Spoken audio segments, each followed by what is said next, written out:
Лето без здарэнняў і з карыснымі ведамі. У аздараўленчых лагерах Мінскай вобласці урокі бяспекі на вадзе дзецям даюць ратавальнікі МНС і Асвод. Салігорскі раён стаў пілотнай пляцоўкай для важнай ініцыятывы.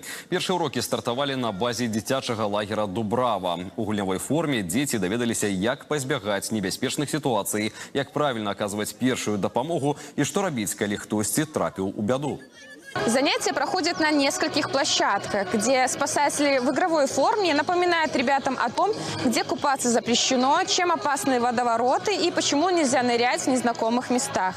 Далее занятия проходят в бассейне, где работники МЧС с соответствующими компетенциями обучают детей держаться на воде, правильно дышать и использовать различные стили плавания. Мы в всяких конкурсах участвовали, собирали пазлы, за это мы получали разные призы. Нам рассказывали, если кто-то тонет, надо позвонить по номеру 112. Я научилась то, что нельзя баловаться на матрасе, потому что можно упасть, и захлебнуться, например.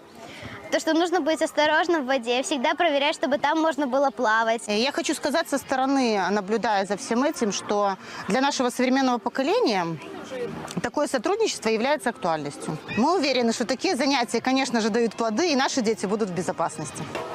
Новы фармат навучання ратавальнікі распачалі яшчэ летась, і ён ужо даказаў сваю эфектыўнасць. Заняткі праходзяць на кожнай змене і, мяркуючы па водгуках саміх дзяцей, такі падыход ім даспадобы. Урокі бяспекі на вадзе будуць працягвацца ўсё лета.